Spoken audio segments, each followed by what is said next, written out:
কালকে ছিল আমার সোনামায়ের ফার্স্ট এক্সাম ডে। তো আমরা সবাই খুব এক্সাইটেড ছিলাম, আমার সোনামা ফার্স্ট এক্সাম দিতে যাচ্ছে। তো কিন্তু ও তো অনেকটাই ছোট, যার জন্য এক্সাম তো কিছুই জানে না, বুঝেও না। তো ওকে জিজ্ঞেস করা হলে কি এক্সাম, জানি না,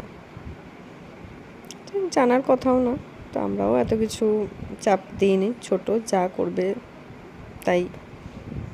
তো যাই হোক, চললাম আমি আর আমার সোনামা এক্সাম দিতে।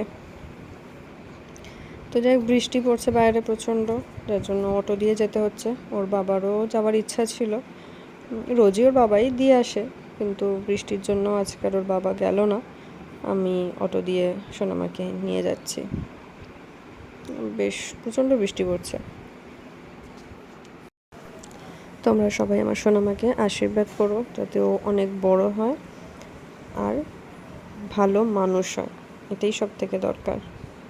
জন্য খুব ভালো মানুষ হতে পারে ও।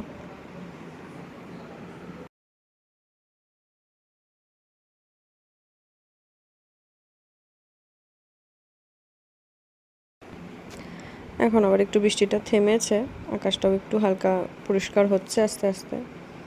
তো বৃষ্টিটা এরপর আর না হলেই ভালো হয়। এই যে এই জায়গাটা আবার জল জমে গেছে দেখছি। তো যে বৃষ্টিটা আর না এলেই ভালো হয়।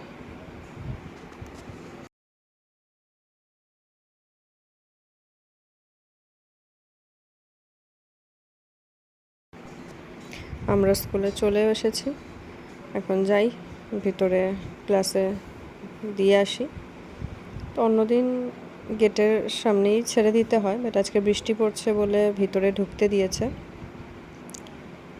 তো যাই, গিয়ে দিয়ে আসি।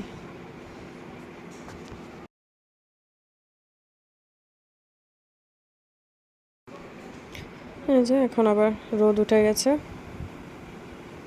এই চলছে। আমরা আমাদের বসার জায়গাটাও ঠিক করে ফেলেছি। এখন আমরা সবাই এখানে বসে এখন গল্পগুজব করবো। তো এই গল্পগুজব করতে করতে আবার বৃষ্টি শুরু হয়ে গেছে, এদিকে ছুটির সময়ও হয়ে আসছে। দেখা যাক কি হয়। প্রচণ্ড জোরে বৃষ্টি পড়ছে, কীভাবে বাড়ি যাওয়া বাচ্চাগুলোকে নিয়ে, এটাই সবার চিন্তা।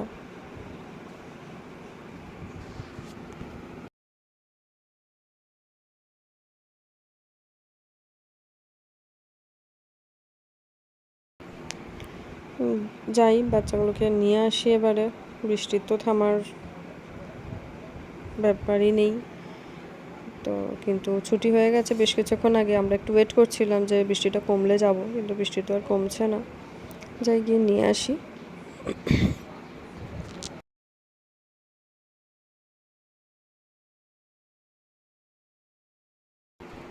ওই দেখো, নিয়ে রেনকোট পরিয়ে বেরোতে বেরোতে বেরিয়ে দেখি বৃষ্টিটা থেমে গেছে। যাক, ভালো হয়েছে, বৃষ্টিটা থেমে গেছে। এখন আমরা আবার অটো দিয়ে উঠে বাড়ির উদ্দেশ্যে রওনা দিলাম। আবার দেখি রোদের ঝলক দেখা যাচ্ছে। তো এই চলছে রোদ বৃষ্টির খেলা। তো এখন আমরা অটোতে উঠে মজা করতে করতে বাড়ি চললাম। তো সোনামাকে জিজ্ঞেস করছি যে এক্সাম কেমন হয়েছে, বলে ভালো। কি জিজ্ঞেস করেছে সে আর বলতে পারে না। যা দিয়েছে, এখন এই মজা করছে। টাটা, আবার পরে কথা হবে।